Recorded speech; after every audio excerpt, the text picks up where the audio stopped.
우리 해군 초계함 천안함이 백령도 인근에서 침몰했습니다. 어젯밤 9시 45분쯤 선체 뒤쪽이 폭발하면서 항상 제 생각은 2010년 3월 26일 백령도 서방의 그날 밤 그 장소에 머물러 있습니다. 줄, 로프, 소화호스까지 이용하면서 결정적 증거, 이른바 스모킹건은 북한제 어뢰. 근데 가스버블은 팽창, 수축, 팽창 과정을 거쳐서 배를 절단하게 됩니다. 명확한 근거가 다 나와 있는 사건에 대해서 이렇게 음모론 주장을 계속 펼치는 거에 대해서 해군에 대한 그 이해도도 없고 이제 함정에 대한 이해도도 없고 뭐 NLL 상황에 대한 이해도도 없는 거예요. 제발 그런 이야기는 좀 이제 그만 들었으면 좋겠습니다.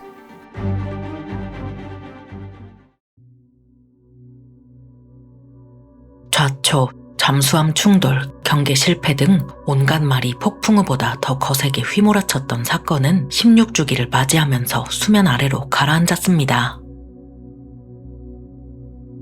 3월 말의 바다가 차가운 만큼 모두의 기억에서 잊혀져가는 한 이름, 천안함. 백령도의 조류만큼 거셌던 사건 속으로 함께 들어가 보겠습니다.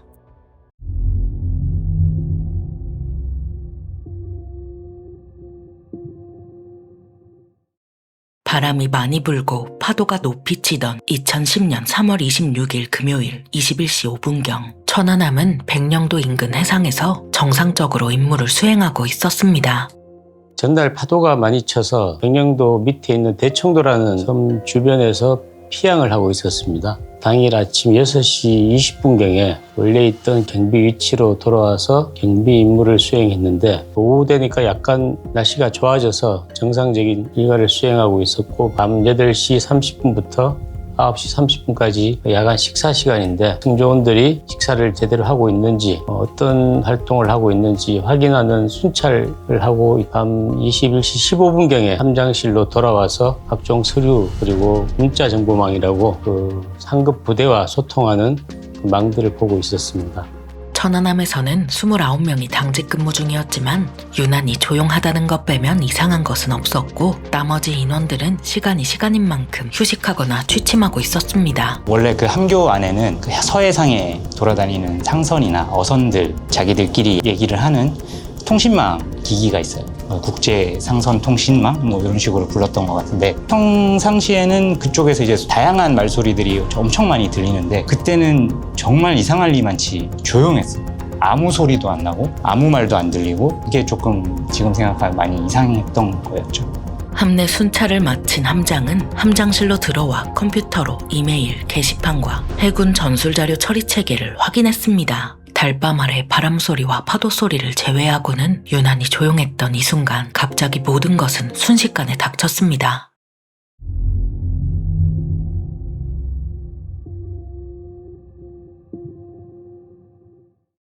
(21시 22분경) 천안함 한미의 충격과 함께 꽝 소리가 1, 2초간 들리더니 정전과 동시에 일부 격실에 바닷물이 들어오면서 배가 갑자기 우현으로 90도 기울어졌습니다. 이제 화장실에서 샤워하려고 준비를 하고 있었거든요. 그때가 따뜻한 물이 단수가 돼 있었지만 저는 그래도 찝찝한 마음에 씻고 자야지 하는 생각으로 찬물로라도 그냥 냉수로도 샤워를 하려고 했었어요. 갑자기 파도가 크게 치더라고요. 저는 그냥 단순히 파도가 크게 치나 보다라고 하는 생각이 끝나는 찰나에 갑자기 펑 하는 소리와 함께 배가 옆으로 완전히 기울어버리면서 좌측 후방에서 정말 큰 충격, 이거는 말로도 표현할 수 없어요. 고향이 이제 경상도라서 지진을 몇 번 경험했는데 정말 높은 리히터의 뭐 지진이라고 해야 될까? 그런 느낌인데 충격음도 쾅 이런 식이었어요. 함정 전체가 흔들리면서 쾅 하면서 제가 기억하기로는 함정이 전체가 붕 떴어요.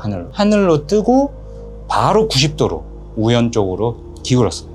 함장은 이 충격으로 의식을 잃은 채 함장실에 갇혀 있다가 4-5명의 승조원이 내려준 소화호스를 허리에 묶고 좌형 갑판으로 탈출했는데 승조원 중 20명이 이곳에 모여 있었습니다. 당시 책상 의자에 앉아 있었는데 집기류들이 이렇게 쏟아지면서 큰 충격으로 저는 파묻히게 되었고 순간 정전으로 인해서 앞이 보이지 않는 암흑천지였습니다.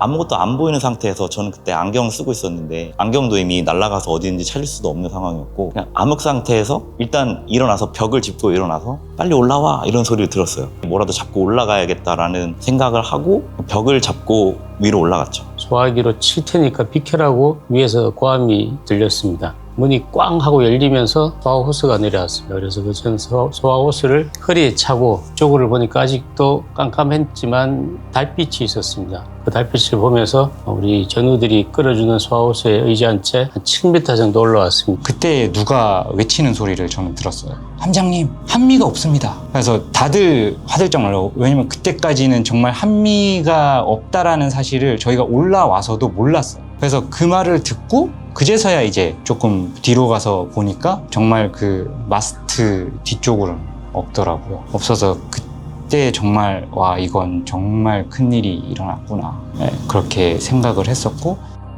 약한 기름 냄새를 맡은 함장은 한미가 보이지 않는다는 말을 듣고 나서야 한미가 없어졌다는 것을 알았습니다. 한미 쪽으로 가보니까 배가 끊어져 있었고 한미가 있어야 될 부분에 달빛이 그윽하게 이렇게 빛나고 있었습니다. 그래서 그때부터 한미가 없다는 걸 인지하고 우리 전우들은 물에라도 있을 것이라 판단해서 구명볼, 또 뜰 수 있는 걸 바다에 던지기 시작했습니다.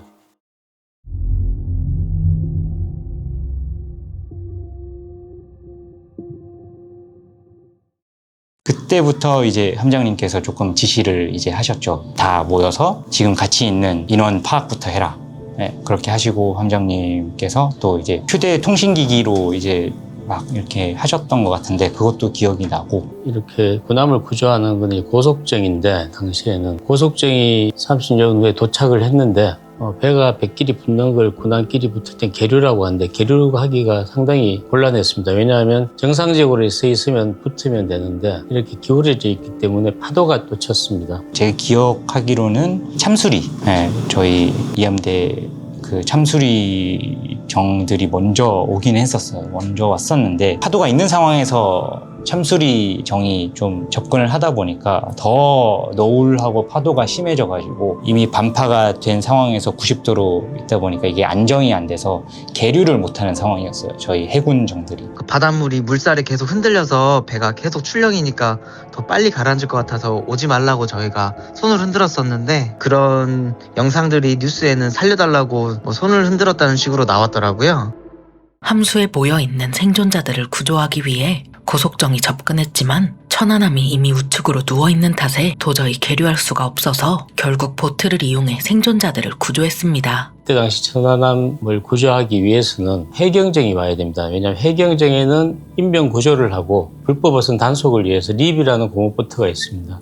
그 배를 생각해내서 그 립을 요청을 했습니다. 제 기억으로는 밤 10시 30여 분경에 도착을 해서 그때부터 이제 립으로 구조를 하는데, 립에는 많은 인원이 내릴 수가 없습니다. 전우들은 자동으로 계급이 낮은 순부터 내리기 시작하고, 계급이 낮은 분들은 와서 부상당한 사람을 먼저 이렇게 태우기도 하고, 그런 부분들이 아직도 기억에 생생하고 아직도 전우들이 그렇게 행동했다는 자체가, 그런 행동을 했다는 자체가 아주 자랑스럽습니다. 함장은 아직 46명이 마음에 걸려서 도저히 배에서 내릴 수 없었지만 다른 장병들의 손에 이끌려 맨 마지막에 보트에 올랐습니다. 이등병들부터 먼저 배를 내리게 하자. 그래서 이등병들부터 얼른 내려가 이렇게 말씀하셔서 소화호스 잡고 내려갔죠. 제가 첫 번째였어요. 그때쯤에는 이제 배가 절반 정도는 물에 잠겨 있던 것 같아요. 배가 이렇게 옆으로 누워 있으면은 그 함수 쪽에 포가 있는데 그 포가 절반이 이제 물에 잠겨 있더라고요. 좀 있으면 가라앉겠구나라는 생각을 많이 했어요. 신체적으로 문제가 없었던 장병들하고 마지막으로 제가 이제 구명정하고 해경 보트로 이동하면서 뒤로 봤는데 많이 이제 잠겼더라고요, 함수가. 근데 거기에서 함장님하고 이제 장교분들이 아직 안 나오고 계신 게 제가 마지막으로 봤던 모습이고요. 그때도 떠나가면서도 이제 함장님이 자기는 안 내린다, 그런 식으로 약간 실랑이 하셨던 것도 저는 좀 봤던 기억이 나요. 멀어져가는 천안함을 보며 누군가는 생각에 잠긴 채, 누군가는 충격에 휩싸인 채 생생한 기억을 안고 육지로 향했습니다.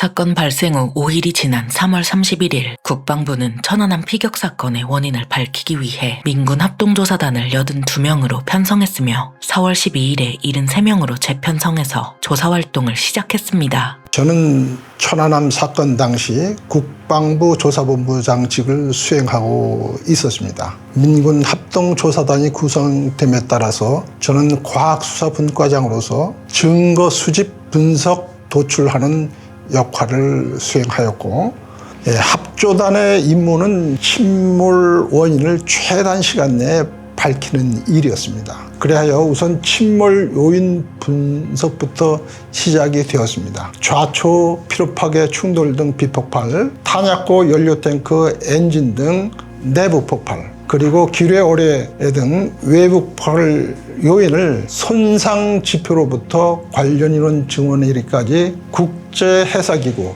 IMO죠. 7개 분석틀을 기준으로 해서 요인 발생 가능성을 판단하였습니다. 조사가 한창이던 4월 15일 바닷속에 잠들어 있던 한미가 그 모습을 드러냈습니다. 상처투성이인 모습이었지만 바다 냄새가 채 빠지지도 않은 이곳에 진실이 잠들어 있었습니다. 그로부터 9일 뒤인 4월 24일 함수가 수중으로부터 끌어올려졌고 그 모습은 한미와 마찬가지로 상처투성이었지만 58명이 있던 작은 섬 같기도 했습니다. 외부 폭발의 중점을 두고 분석하여 해양 환경을 고려시 기뢰 가능성도 없는 것으로 판단하였습니다. 당시 그 해역 환경은 파고가 2.5m, 조류 속도가 2 내지 3노트, 수심은 47m였습니다. 플로팅 마인은 조류가 있기 때문에 설치할 수가 없죠. 또 계류 기뢰는 설치를 했어도 조류 때문에 18.3m 밑으로 깔아앉아 있기 때문에 역시 초나남 손상을 줄 수가 없었어요. 해저 기뢰는 수심 47m에서는 약 3,000톤에 달하는 폭약량이 필요한데 그러한 기뢰가 없기 때문에 제거하게 되고, 마지막으로 어뢰의 수중 폭발 중 비접촉 폭발로 결론을 내리고 관련 증거를 중점적으로 수집을 하였습니다. 한미와 함수 그리고 수거한 여러 증거물들을 통해 조사 활동을 이어나가길 어느덧 2달, 결정적인 증거물이 수거됐습니다. 침몰의 근처에서 어뢰 추진체를 발견합니다. 스모킹 건이라 하죠. 그러면서 더 명백하게 북한의 도발로 판명이 되기 시작했습니다. 민군 합동조사단은 특수 그물망을 이용해 침몰 해역에 대한 정밀 탐색을 실시해오던 중 5월 15일 결정적인 증거물을 수거했습니다. 바로 어뢰의 추진 동력 장치인 프로펠러를 포함한 추진 모터와 조종 장치 등이었습니다. 이 증거물은 북한이 해외로 수출할 목적으로 배포한 어뢰 소개 자료의 설계도와 크기, 모양 등이 일치했고, 천안함 선체에서 발견된 흡착물질과 어뢰 추진 동력 장치에서 발견된 흡착물질의 성분을 분석한 결과 같은 성분인 것으로 확인됐습니다. 거기에 추진후부 안쪽에 1번이라는 한글 표기는 우리가 2003년에 습득한 북한의 시험용 어뢰 표기 방법과도 같았습니다. 이러한 모든 증거는 수거한 어뢰 부품이 북한에서 제조되었다는 것을 확인해줬습니다. HMX, RDX, TNT 폭약 성분 검출과 북한에서 제조 사용 중인 CHT-02D 어뢰 추진체를 수거함으로써 증거 획득은 마무리되었다고 볼 수가 있습니다. 그 당시 방법이 없었기에 선체 절단면을 거즈로 닦도록 했습니다. 2트럭분을 닦아냈으니까 어마어마한 작업이었죠. 그러니까 우리 수사관들은 미친 짓이다 라고 했습니다. 어떠한 공격 행위도 증거로 남는다는 사실을 북한과 세계에 알리는 계기가 되었으리라고 저는 판단하고 있습니다. 이 모든 분석 결과에 대한 민군 합동조사단과 다국적 연합정보분석 태스크포스의 의견을 종합하면 천안함은 북한의 어뢰에 의한 수중 폭발로 발생한 충격파와 버블 효과에 의해 절단되어 침몰됐다는 것입니다. 폭발 위치는 가스터빈실 중앙으로부터 좌현 3m, 수심 6에서 9m 정도이며 무기체계는 북한에서 제조하고 사용 중인 고성능 폭약 250kg 규모의 CHT-02D 어뢰로 확인됐습니다. 그로부터 5일 후인 5월 20일 국방부 대회의실에서 내외신 기자들을 대상으로 민간단장이 합동조사 결과를 발표하면서 사건 자체는 일단락됐지만 그 후 폭풍은 사건 자체만큼이나 거셌습니다.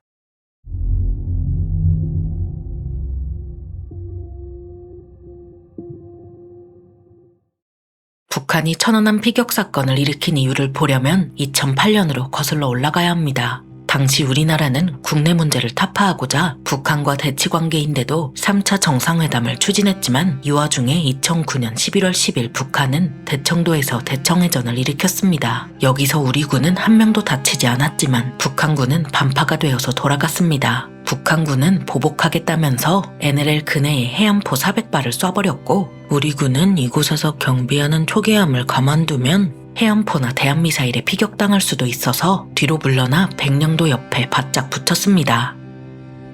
하지만 결과적으로는 북한이 원하는 위치에 천안함이 있게 된 모양새였고 이런 상황에서 2010년 2월 18일 우리 군은 경계를 해제합니다. 당시 이 함대에는 신형함이 없는 탓에 북한이 위협하면 경남 진해로부터 충무공 이순신급 구축함이 올라와서 지원해줬습니다. 하지만 너무 장기간 지속된 나머지 작전 피로도가 증가되었다는 이유로 경계를 해제하고 천안함만 놔둔 채 다 내려가 버렸습니다. 북한은 이 기회를 놓치지 않고 3차 정상회담에서 주도권을 잡는 동시에 연평해전과 대청해전에 대한 보복을 하고자 천안함 피격 사건을 일으킨 것이었습니다.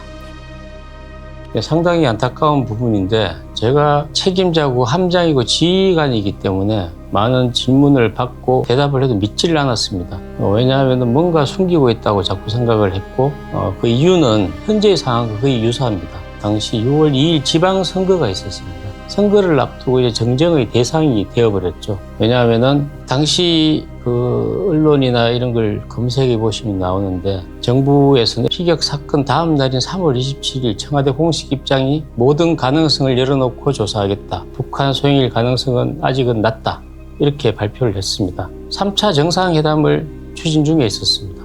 당시 정부에서는 북한 소행 가능성 일단 배제를 하고 조사를 시작했던 거죠. 심지어는 저한테 그 수사하는 분이 관심 장병 명단을 달라고 했습니다. 거기다가 지방선거를 앞두고 5월 20일 이 조사 결과를 발표하고 급기야 5월 24일 대북 제재를 해버리기 때문에 일단 모르면 의혹이 가고 의문이 가고 의문은 나중에 정치적으로 의혹으로 이렇게 정폭이 되어서 이런 상황이 오지 않았는가 저는 개인적으로 그렇게 생각하고 있습니다.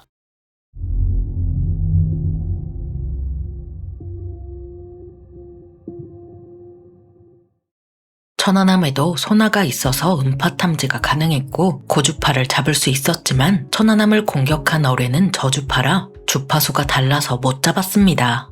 이 PCC라는 이 군함은 1980년대 초반부터 나와서 90년대까지 30척 가까이 나왔는데 군함이라는 플랫폼은 만들기까 10년이 걸립니다. 이 배가 83년부터 나오기 시작했는데 10년을 거슬러 올라가면 70년대 초반입니다. 그때 우리 해군은 장비들이 거의 한미 상호 방위 조약으로 미국에서 원조받았던 2차 대전 때 사용하던 배였습니다. 근데 그때 북한은 고속의 배들 그리고 심지어는 군함에 의뢰가 달려있고 수상함에 유도탄이 달려있고 심지어 70년대 북한은 중국으로부터 소련으로부터 잠수함을 또 받기 시작했습니다. 그래서 우리는 대응을 하기 위해서 빠른 배를 대응하고 우리는 이렇게 해안선이 긴데 그걸 방어하기 위해서 만든 배가 고속정과 이 PCC였던 겁니다. 이 배는 고속정을 지휘하고 북한의 고속 상륙함, 고속함들을 대응하기 위해서 만든 거지 잠수함을 잡기 위해서 만든 배가 아니었습니다.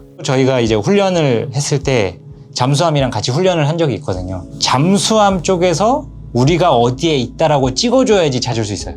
그냥 일반 저희가 아무리 찾으려고 해도 못 찾아요. 레이더로도 못 찾고 그냥 그래서 함장님이 우스갯소리로 그런 얘기를 한 적이 있어요. 견시 밖에서 이제 쌍안경을 보는 애들 중에 지금 잠수함이 영화에서 보면 그거 있잖아요. 이렇게 잠망경 이렇게 올라와서 보는 부상해서 잠망경을 올려서 지금 다니고 있다.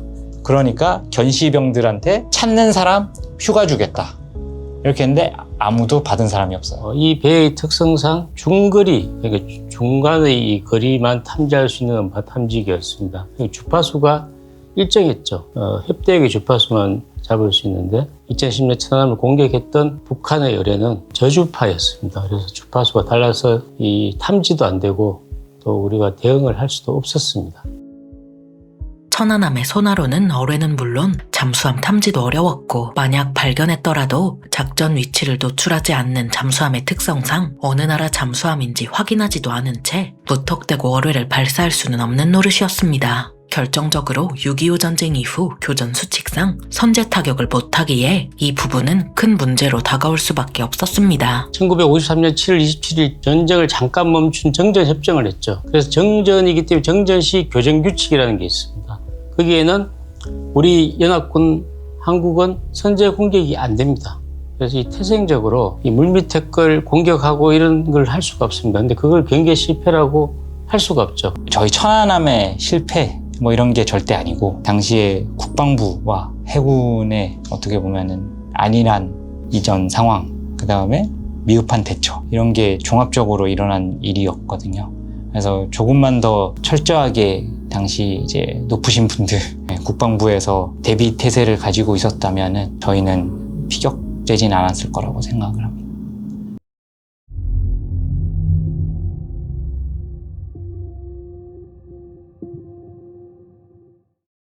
사건은 일단락되었지만 각종 의혹과 음모론이 들끓었습니다. 좌초, 잠수함 충돌, 경계 실패, 진상규명을 마친 조사단의 결론을 부정하는 목소리가 오히려 더 커져갔습니다. 가장 큰 의혹이 좌초였습니다. 왜 좌초란 말이 나왔냐면은 그 백령도에서 바로 2.5km, 육지에서 2.5km면 엄청 긴 이런 거리인데 해상에서는 바로 옆으로 보입니다. 그래서 백령도 바로 옆이었다. 이런 부분들. 그러면 육지에 붙어 있으면 뭔가 얹힌 듯한 이런 느낌이 들 거 아닙니까? 거기 왜 갔냐? 분명히 비상 상황이었을 것이다. 이런 의혹들. 그래서 좌초란 말이 나왔고, 좌초죠. 이제 제가 탈을 잡고 있었던 상황이었으니까 이거는 뭐 정확하게 자신 있게 말할 수 있는 상황들이니까 뭐 거기는 수도 없이 지나가는 상황이고, 저희가 그냥 기동을 계속 반복적으로 해요. 그러면 몇 번이고 거길 지나갔는데, 좌초라면은 암초가 있었다면은 언제든지 걸려야 되는 상황인데 좌초는 전혀 아니었고. 답답했죠. 사실 직접 경험한 사람은 우리인데 우리 말도 믿지 않고, 뭐 합동조사단의 결과도 믿지를 않고, 그런 분들이 있다는 거에 대해서 솔직히 음모론이라는 거는 누구나 다 제기를 할 수 있고 사람들이 또 흥미를 갖는 주제이기 때문에 그럴 수 있다고는 생각을 하는데, 명확한 근거가 다 나와 있는 사건에 대해서 이렇게 음모론 주장을 계속 펼치는 거에 대해서 그거는 좀 안타까운 점이 많이 있었습니다. 음모론은 나올 수밖에 없는 상황이다. 이거를 제대로 이해할 수 있는 사람은 거의 우리나라에 별로 없다. 그 함정 근무하시는 분들 중에서도 서해, 이 함대에서 근무하시는 분들이 또 소수고, 그 중에서 NLL이라는 특수한 상황에서 근무하시는 분은 더 극소수예요. 그래서 대한민국 국민들 전체를 생각하면은 저희의 이런 특수한 상황을 이해하는 사람은 극소수라는 거죠. 정말 말도 안 되는 것들이 많이 나오긴 했지만, 함정 근무를 해본 사람이 없는 상황에서는 그런 거에 혹할 수밖에 없다고 저는 생각은 하기는 해요. 저한테 죽어라, 너 왜 아직 살아있냐? 제가 그분들의 아빠나 형제나 동생이나 남편이면 그렇게 할 수 있겠습니까?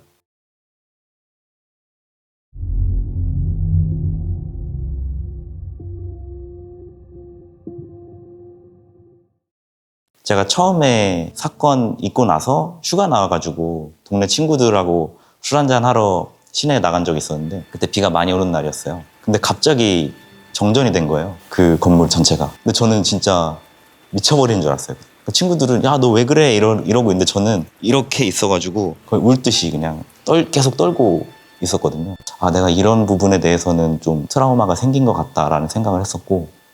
일단은 수면장애가 왔어요. 그래서 술을 마시지 않으면 잠을 못 잤어요. 그거는 지금도 마찬가지고요. 저희가 뭐 나라를 지키다가 일어난 일인데, 저희를 뭐 폐장병 취급하면서 나몰라라 하고 되게 죄인 취급하면서 있는 게 굉장히 힘들었었고요.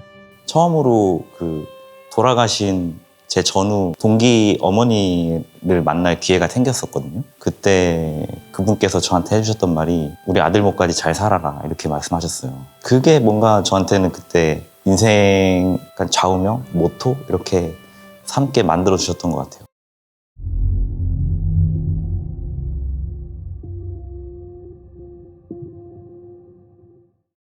천안함 피격 사건 이후로 우리 군의 대잠 작전은 크게 바뀌었습니다. 대잠 작전의 대잠 초계기와 대잠 헬기는 물론 수상함에 탑재된 대잠 미사일까지 동원할 수 있어서 수상함의 생존성과 잠수함의 격침 확률 모두 크게 높아졌습니다.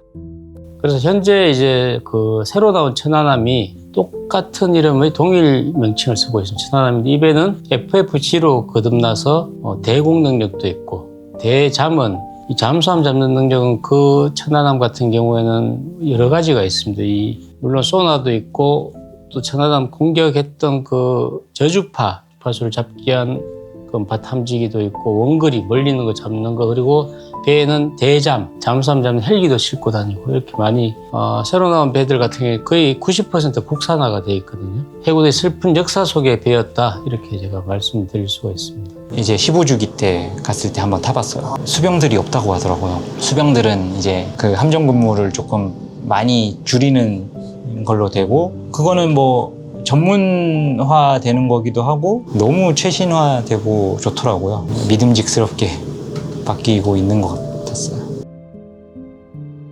새로운 천안함은 피격 사건의 교훈을 반영해 홍상어 대잠 미사일을 탑재했고, 선체 고정시금 탐기와 함께 탐지 거리가 50에서 100km에 달하는 예인선 배열림 탐기를 추가로 탑재해서 홍상어 대잠 미사일 운용 능력을 극대화했습니다. 여기에 대잠 헬기로 슈퍼링스 또는 와일드캣 한 기를 경납고에 탑재할 수 있습니다. 즉 북한 잠수함이 넘어오면 해상전력과 항공전력이 힘을 합쳐 잠수함을 찾아 격침할 수 있다는 것입니다.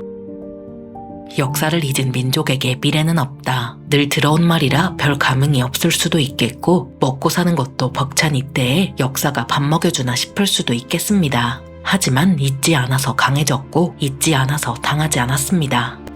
이것만 기억해 주셨으면 좋겠습니다. 그날이 금요일 밤입니다. 이분들은 그때 당시가 아마 출동 임무한 지 10일째 되던 날로 기억하거든요. 그 중에는 유자녀가 16명. 얼마나 가족이 애들이 보고 싶겠습니까? 또 부인이 결혼한 이제 얼마 되지 않은 분들도 있었고, 또 학교 다니는 분들도 있었고, 이분들이 왜 바다에 나왔겠습니까? 이분들이 뭐 한 지역의 사람들이 아니지 않습니까? 전국 8도 이분들이 모여서 부모, 형제, 그리고 우리나라 대한민국과 국민들 지키던 분들입니다. 그러다가 불의의 기습을 당해서 산화되고 전사하고 또 부상당하고 이렇게 나온 분들인데, 고마움을 표현해달라는 건 제가 너무 무리한 부탁 같지만, 그래도 최소한 욕이라든가 뭐 이런 부분들이 있지 않습니까? 폄하한다든가 이런 부분들이 이제 멈춰줬으면 좋겠습니다. 왜냐하면 그때 당시는 저도 이해가 됩니다. 정치적으로 견제를 하고 해야 되기 때문에 조작이 다 할 수도 있어요. 그러면 세월이 지났지 않습니까? 판명이 되고 했는데도 지금까지도 계속 그렇게 한다는 건 잘못됐다고 생각하거든요. 그래도 어쨌든 아무것도 입지 않은 상태로, 그래서 제가 그렇게 생각하는 것 같아요. 다시 태어났다. 태어날 때 아무것도 안 입고 태어나잖아요. 우연의 일치이지만 저도 아무것도 안 입고 다시 태어났다는 생각을 하고 있습니다. 이것은 사실 어떤 정신적인 게 굉장히 중요하거든요. 안보에 임하는 자세. 일단 국가 지도자서부터 시작해가지고 국민, 또 군, 이게 일체가 돼서 안보 위기에 대한 어떤 자각 뭐 이런 것을 가져야 되는데, 그런 면에서는 우려가 되죠. 해이한 상태로는 뭐 아무리 좋은 장비 뭐 인력을 가지고 있다 해도 이게 문제가 되거든요. 저희는 천안함에서 저희가 해야 할 최선을 다했고, 그 좁은 배 안에서 매일 차가운 바람과 그 바다에 맞서가지고 나라를 지켰습니다. 그러다가 많은 전우를 잃었고 상처를 입었어요. 저희를 바라보는 시선이 그렇다고 동정은 아니지만, 그래도 정말 보통의 사람들이 겪은 일이구나, 그 정도로 기억을 해주셨으면 좋겠습니다. 천안함 피격 사건 이후 해군은 절치부심해서 대잠 전력을 대폭 강화했고, 그 덕에 북한 잠수함이 전과 같은 일을 벌이지 못하고 있습니다. 천안함을 잊지 않고 기억한다면 단 한 번의 침입과 단 한 번의 공격으로 46명의 생명이 순식간에 꺼질 수 있다는 피로 쓰인 교훈을 잊지 않고 미래를 만들어갈 수 있겠습니다.